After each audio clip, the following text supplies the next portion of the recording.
ភ្លើងនីអូនពណ៌ផ្កាឈូកលីខៀវស្រាមក្នុងបន្ទប់លីខៀវស្រាមក្នុងបន្ទប់បារីមួយដើមឆេះតិចតិចផ្សែងហុយឡើងបាំងភ្នែកកៅអីស្បែកចាស់តែយើងអង្គុយអត់មានក្តីសុខទេតែយើងអង្គុយអត់មានក្តីសុខទេអង្គុយអត់មានក្តីសុខទេម្ចាស់បេះដូងគេមកដល់បងគួរតែចេញទៅតែជើងជាប់គាំងដូចបារីដែលឆេះអស់គ្រប់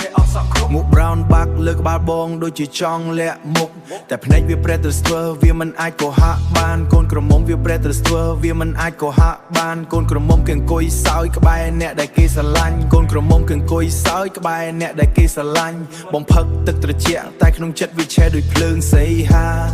ឯងចាញ់ហើយឈប់ធ្វើពុតទៅសីហាលួចស្រឡាញ់កូនក្រមុំគេអារម្មណ៍ជាប់គាំងក្នុងរង្វង់ស្នេហ៍គ្មានច្រកចេញគេសើចសប្បាយតែបេះដូងបងរងគ្រោះស្នេហ៍សីហាលួចស្រឡាញ់កូនក្រមុំគេសពបខៀវអង្គុយក្បែរឆ្មាមើលទូសពអត់ខ្វល់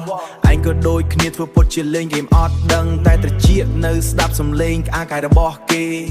ដេកលើសាឡុងពណ៌ផ្កាឈូកឲ្យអត់ខ្វល់ដេកលើសាឡុងពណ៌ផ្កាឈូកតែបេះដូងវាខ្មៅងងឹតអតីតជារឿងកំ pl ាញបញ្ចប់បណ្ណនជាសោកនេតកម្មអង្កាំនៅក៏បងវាធ្ងន់ជាងបេះដូងដែលបែកអតីតជារឿងកំ pl ាញបញ្ចប់បណ្ណនជាសោកនេតកម្មអង្កាំនៅក៏បងវាធ្ងន់ជាងបេះដូងដែលបែកបងចង់រត់ចេញតែបងចង់នៅមើលមុខគេចេនលុយពីសេរីភាពតែបងលីពីគេ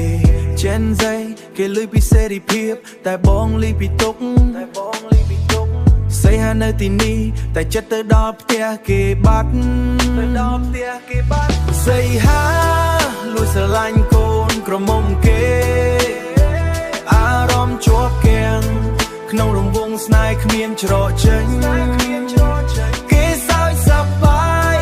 តែបេះដូងបងរងគ្រោះស្នេហ៍សីហាលួចស្រឡាញ់កូនក្រមុំគេ